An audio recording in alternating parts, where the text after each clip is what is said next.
Hello and welcome to the Pals Anime Lounge, a podcast where a bunch of pals get together to talk about anime. I'm your host Ace, and joining me are Artura Hello, everyone. and Gorzagorz. Upesuripa sutingi aizo! In today's episode, we're talking about Fatal Fury: Legend of the Hungry Wolf, which released in 1992 and was dubbed in 1994. I chose this one because I honestly keep getting this game series and Bloody Roar mixed up, and I thought this was about a wolf man. Okay. It's Altered Beast. No, Bloody Roar is a fighting game where you play like werewolves and I don't know, Draculas, I don't know. We're bunnies, we're insects, we're tigers. I actually own that game. I forgot about it. Well, it's not this one, unfortunately for me. But it was animated by Nihon Ad Systems, also known as NAS, the company behind several Transformers shows, every Yu-Gi-Oh show until 2019, and one of the studios behind Neon Genesis Evangelion. Fatal Fury: Legend of the Hungry Wolf has a My Anime List score of 6.41. Is that so far the lowest we've had? I can't remember. No. It's about average. Nice. The plot summary that I have is when the evil geese murders their mentor, Terry and Andy Bogard put a decade of training to the test to defeat him in the King of Fighters martial arts tournament. And to try something different, Arturo, what's your synopsis? I got two brothers, Terry and Andy, joined the King of Fighters tournament to prove their worth in order to learn a skill that will allow them to avenge their father's death. Okay, and Goes. Terry's father gets killed by children and a goose. 10 years later, Terry and his brother enter the King of Fighters tournament to get revenge on the goose. Love it. Well, to start off, what's everyone's experience with Fatal Fury? Arturo? I didn't even know it existed. Good stuff. Like, just straight up, everything else I've heard of, I've seen. But then you sent me Fatal Fury, and I was like, this is a video game? And then I heard King of Fighters, and it's like, oh, I've read about this. Okay, Goes, what about you? I didn't play Fatal Fury specifically. I'm more familiar with King of Fighters and like Samurai Showdown, which is the same company, SNK. King of Fighters actually is their crossover fighting game where they have characters from Fatal Fury and their other fighting games. So it's kind of all blends together in King of Fighters. I did not know that. Me neither. What the hell? Wow, thank you for that information. Honestly, I had no idea. I was like, oh, Fatal Fury, I guess that's King of Fighters. Myself, I already said I keep getting this and Bloody Raw mixed up, so I don't actually think I've ever played an SNK fighting game. You probably did, but you don't realize it was SNK. Might have accidentally played one. I mean, I'm joking, but you might have. Well, they recently had that Capcom and SNK Clash Card Fighters thing, which was actually just two games, and they didn't actually clash. It was a Capcom card game and an SNK card game on the same cart for the Switch, re-released last month. So they don't even cross over? They're just like two different games? In that instance, that's correct. Oh my gosh, okay. Oh, I imagined that they were going to release them separately, but then thought nobody knows who SNK are anymore, so we'll bundle them together. I mean, that's a fair argument because I hadn't heard of SNK until the game came out. So, not that I'm privy to much at all, apparently, because I didn't even know what we were watching this time around. Okay, well, as we said, the movie starts with the brothers, the Bogard brothers, seeing their father killed, and a bunch of kids are the main reason that Geese stabs, or one of his men stabs. It was all kind of blurry. Yeah, that's a good point. I thought it was geese, but now I'm not sure. I mean, the stabbings didn't necessarily. It wasn't necessarily fatal. That's true. So yeah, Geese then beat him up as well as him having just been stabbed. He blasted him. And then the brothers see this happen with their father's martial arts teacher. And then he says, okay, I'm going to teach you my secret technique in 10 years. See you later. Yeah. There's a couple of things about the scene. A, I like how 10 years later the old man doesn't age at all. And B, I was really confused. So were the kids in on the kill or were they cowering on him when they held on to him? I wasn't super clear on that. Yeah, same. Like, I just thought, if that's the case, then that's a really dark start. I think most of the kids were cowering. That's what I took. But then you kind of suspect Lily as a child grabbing onto him because it turns out that Lily is Geese's adopted daughter. Or maybe Geese adopted her right there. Yeah, because it's not really made clear. She just eventually appears in the car with him at the same time. And I was like, Yeah. oh, so the kid was evil. But what about the other kids? So I was just really confused. They were like begging for change from him. Yeah, and then she somehow was also chiming in with the flowers. She knew that was going to happen. It all just worked perfectly against Terry and Andy's father. After the 10 years go by, we meet up with Terry as he enters a bar for a quiet drink, and things happen, and he winds up threatening to kill everyone in the bar. Like, he's not just beating them up, he literally says he's going to kill them all.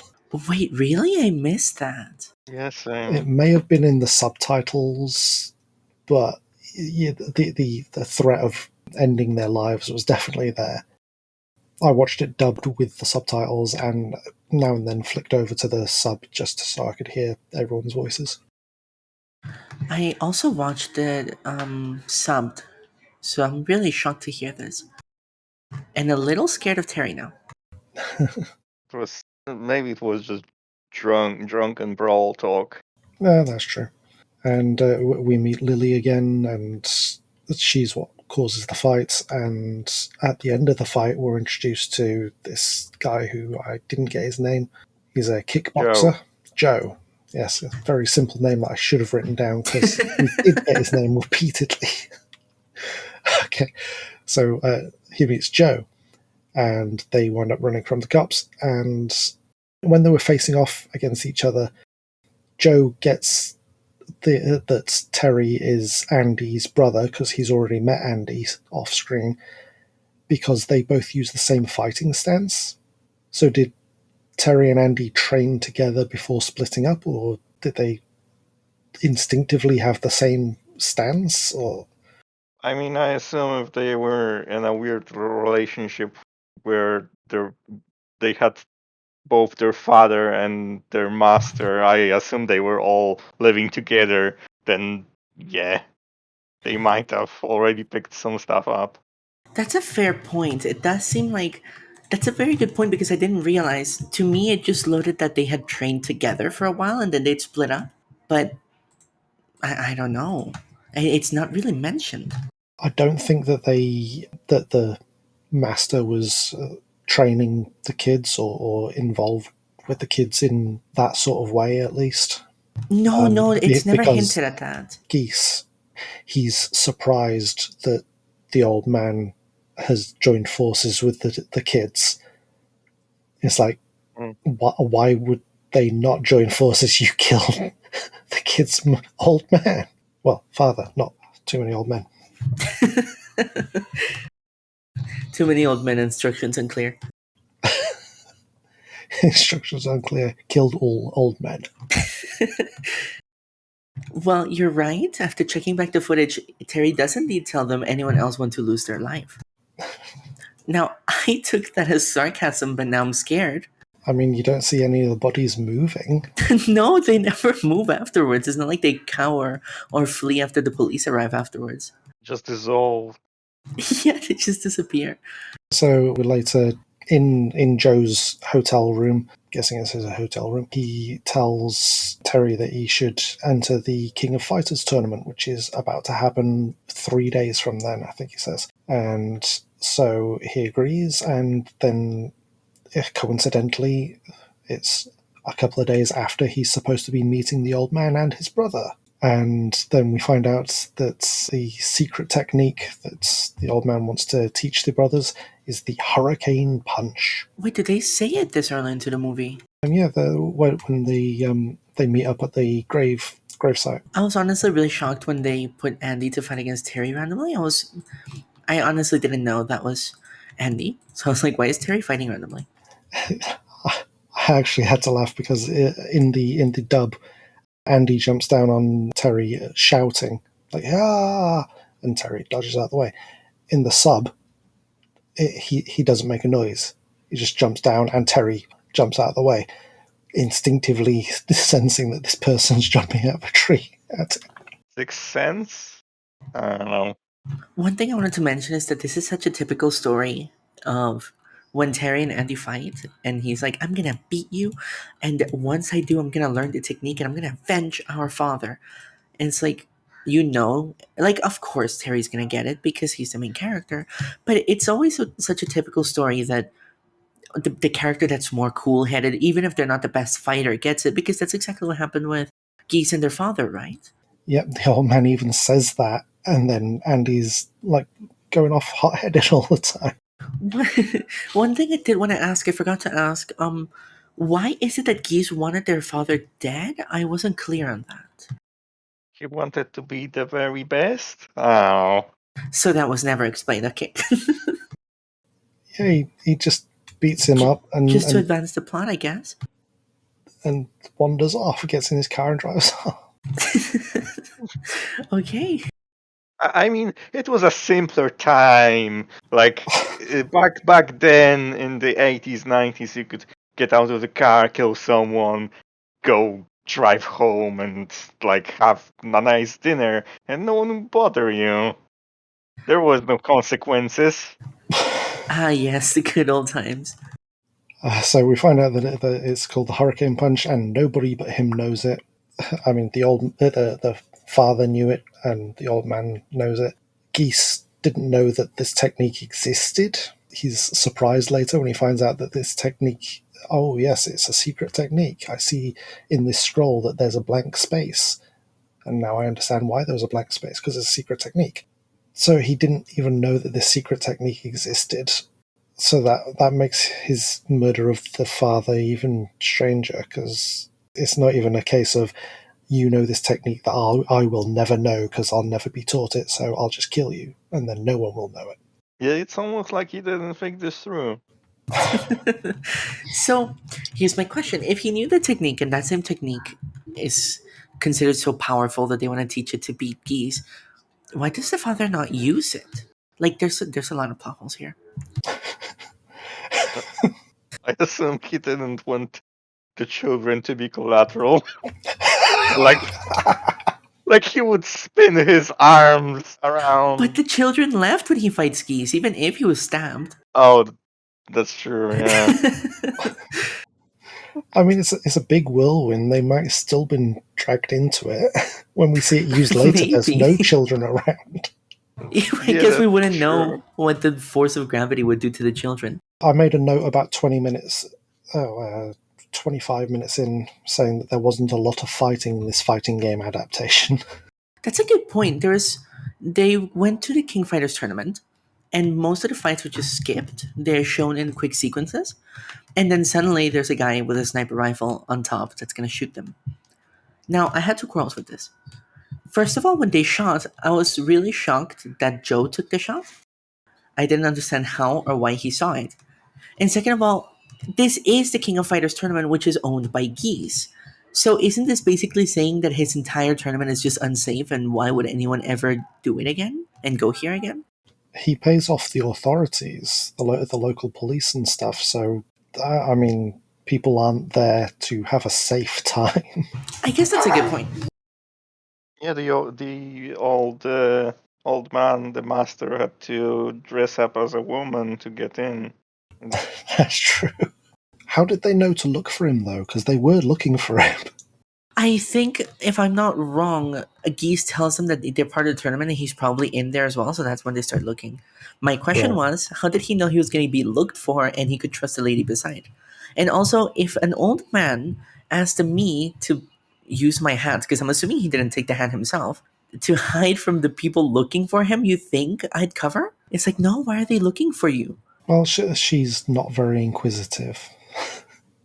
She has secrets of her own that she wants kept. I guess that's fair. Maybe she was like really savvy, and she went like, "Oh, are you like an old master to guys, and like you have to hide from geese because you're gonna teach one of your students a technique that can beat him." Sorry. I didn't know she was omniscient too. No, it's all women's intuition. Also, she was pregnant too. That supposedly increases their power. Maybe we didn't see. I noticed several times during that tournament scene and afterwards, Geese snaps his fingers and people just immediately do what he wants them to do, even though he hasn't told them what to do. Just snap, and now that these people are surrounded, snap, and now they're attacking. And You rehearsed this. he snaps his fingers, and one of his men brings a bottle of wine over to Lily. Honestly, I'm just chalking that up to psycho power. It's multiversal. He has the psycho power in this universe, not M. Bison or Vega, depending on your subtitles. Yep. As you said, they're snipers, so the main characters leg it, and Geese finds where Lily is helping them escape, and he calls her a bitch, and that wasn't in the subtitles, and we didn't see his face, so it wasn't like they were trying to match the lip flaps. It was really unnecessary. They just decided to add the abuse there. Yeah, here's some misogyny because it's a fighting game. I don't know. I mean, he blasts her out of window, and like she lands on her head right after that.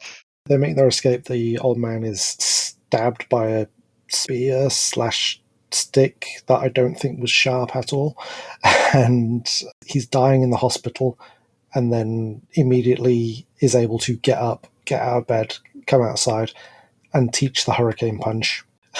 And this was a line just in the dub, not in the subtitle. I know my body better than any doctor. After 2 years of pandemic, that just made me laugh. What I was shocked by is that he was inside the ring when the shooting started, and then I guess he ran away, went and grabbed a car, and drove exactly to where they would escape from. I guess the old man is also omniscient. The old man ran for the door while everyone else ran for the window.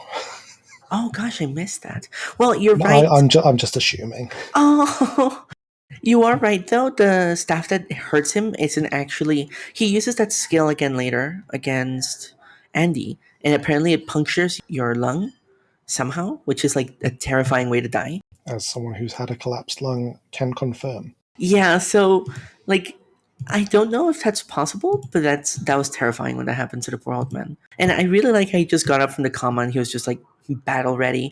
And then afterwards, when he teaches him the hurricane punch, he just goes into a meditative state and stops existing. There are some dark patches on his skin, and he's dead? Question mark. Yeah, I guess he into regeneration mode. He'll be back soon. He went like Yoda or something.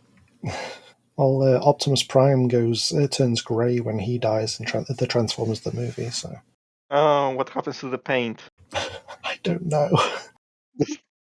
Does the paint just rot at that moment, or expires, or something? So Andy and Joe leave the hospital and go to the island, and they row there, and they won't be expecting us. They just tried to kill you, and you think they aren't going to be ready for you.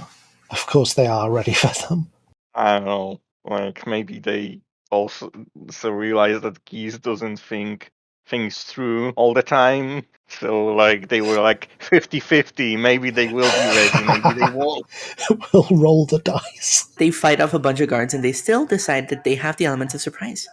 Well, to be honest, those guards were really low tech, like wearing hakamas and whatnot. They surely couldn't. They surely didn't have walkie-talkies to alert their friends that they were being attacked. See, but the thing is, if they're positioned there waiting for you, I would assume that if they're waiting for me here, that means that they know I'm coming. And not only that, but they also expected them to get killed because afterwards, the guy with the bow staff and the really big guy, I never caught their names, but they're also waiting for them and beat the crap out of them. Right, yeah. So, like, by this point, they still decide to have the element of surprise on Geese. And luckily, Andy came prepared with a metal plate in his shirt, just in case the guy with the stick tried to do that again.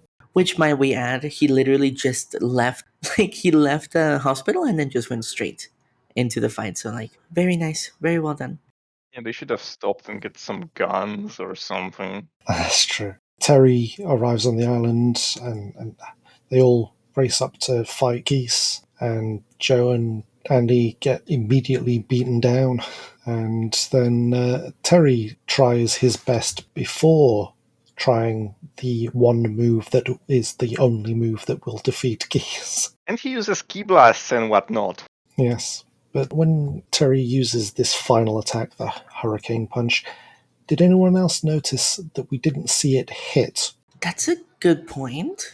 He did do it. He just starts spinning, and then there's some off screen. Then Geese is flying into the water face down. One thing that I would like to point out is that he decided that the skill was not good enough, and he upgrades it into. Yeah, he decides that the Hurricane Punch was not good enough, so he starts thinking about everyone that died, as I guess that's how he feels Mother Earth's loving roots, and he changes it into Wave Motion Hurricane Kick or something like that. He somehow knew that was going to work, despite the fact that he literally just learned it and literally just failed to use it against Geese again. So, good writing. He used his fighter's spirit. He made his own version or something. I don't know. I think Jackie Chan did the same thing in one of his films. Just randomly made up a new style. Oh, right. It's a kick. He changes it from a punch to a kick. That's right. He probably played Street Fighter before and thought that might be a cool move to do because they do hurricane kicks there. So after the fight, they all head to the cemetery and then say that they're going to meet up again after doing some more training. And then Terry gets on a boat, and I'll be honest, I half expected Geese to be like in a speedboat chasing after him like Vega at the end of Street Fighter 2. I can't even remember that. Right at the end, Ryu's walking down the street and Vega is in a truck. Oh, just chasing after him. I forget that. That's so hilarious. Why would he need a truck? He can teleport. But, right, I'll ask the question I always ask. Was this a good adaptation? I don't think so. Unlike the other ones that had a way more focus on fighting and a lot of characters coming together, this one, despite the fact that I didn't know a lot about it, you can kind of tell which characters are important to the story and which ones appeared in the game. And there weren't a whole lot, and they focused too much on lore, so I feel like in this scenario, it actually wasn't that good of an adaptation for a fighting game. Apparently, Lily doesn't appear. No, Lily does appear in the games. One of the games in the background of one stage. Oh, that changes everything. What is everyone's ranking out of a thumbs up, thumbs down, or a meh? Artur? Honestly, for me, I think this is a thumbs down. Okay, Goz? Thumbs up. It was fine.